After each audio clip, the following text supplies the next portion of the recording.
Ayun guys, so ngayon luto tayo ng sotanghon soup. So tara, samahan niyo ako at pagluto tayo. Ayun, so what's up guys? Ngayon, una nating hiwain as usual yung ating sibuyas at bawang. So meron tayong isang medyo maliit na sibuyas at hiwain lang natin to sa desire na gusto natin. Kung ano yung gusto mo, nahiwa, yun yung gawin mo. Ayan, ganyan lang. So, ganyan yung sa akin. So, yun sa'yo, kung gusto nyong gayahin, pwede po. Kung hindi naman, gusto nyo mas maliit, pwede. Sa bawang naman, ay 4 na peraso yung ginamit natin, pinukpok natin, at tinanggalan natin ng balat. So, ano ba ang dahilan bakit natin pinupukpok yon? Kasi mas mabilis pong matanggal yung balat at mas mabilis na siyang i-chop. Yan. O, diba? Saglit lang.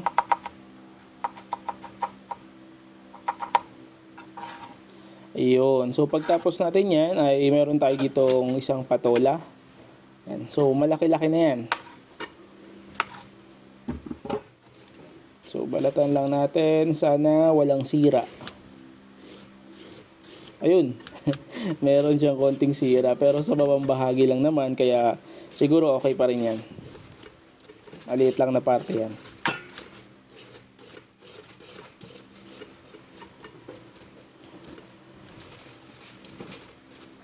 So kayo ba, mahilig ba kayo sa patola or hindi kayo kumakain ito? Comment nyo naman sa baba.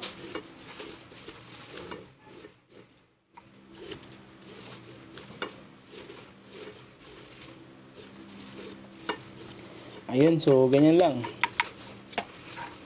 Ayan, pagtapos natin yan, hiwain lang natin siya ng circle. Ayan, tinagkal na natin yung medyo may sira. Yan, ganyang hiwa lang. Medyo maninipis lang para sa ganon ay mas mabilis siyang maluto.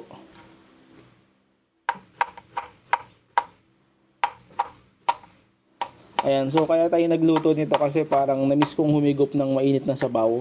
Kaya tayo ay magluto ng chicken soup with sotanghon. Ayan, so itong mga chicken na to ay mga buto-buto ng chicken breast. So, siya yung mga, ginilagay ko lang to para magkaroon ng pampalasa yung ating soup, di ba?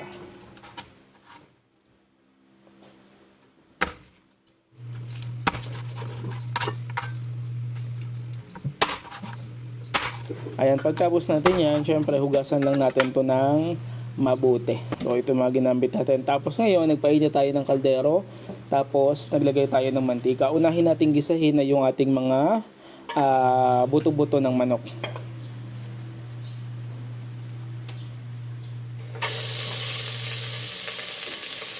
Yun, so ganyan lang.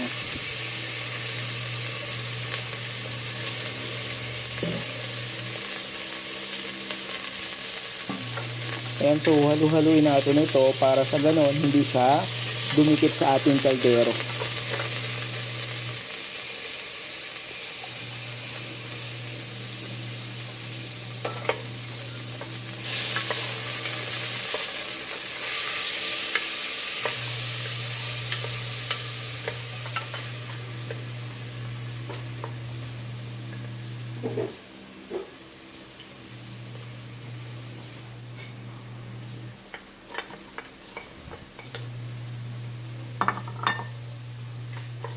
Ayan, so kapag okay na, yan, ilagay na natin din yung ating sibuyas at bawang. So, isunod natin siya sa pag-isa sa ating mga manok. Ayan, so medyo hinaan natin yung apoy. Yun, pagtapos yan, okay na yan. So, hindi natin masyadong susunugin yung ating sibuyas at bawang kasi mag-iiba ang lasa nun since may sabaw yung ating lulutuin. Kaya, hindi natin siya lalagyan ng masyadong sunog na bawang o sibuyas.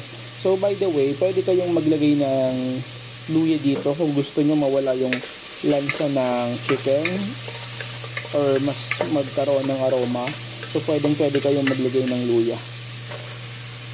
Yan, tapos sinabayin natin yung ating patola. Yan, haluin lang natin tapos lalagyan natin yan ng tubig.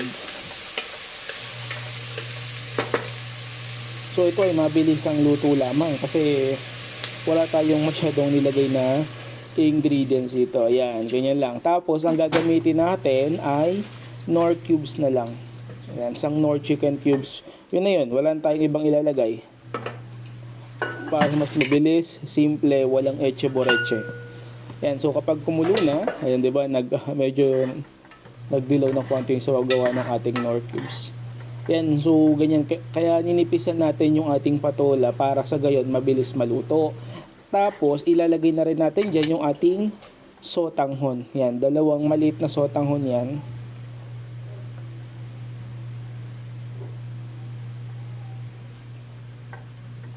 So, ganyan lang. Ganyan lang yung pagluluto. Napakasimple, napakadaling gawin. So, kung nagustuhan nyo tong luto na to, ay gawin nyo na.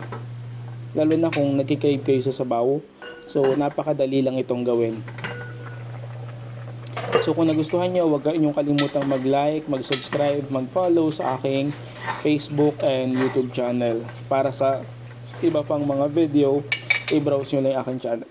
So maraming salamat and patuloy kayong sumuporta. Bye-bye!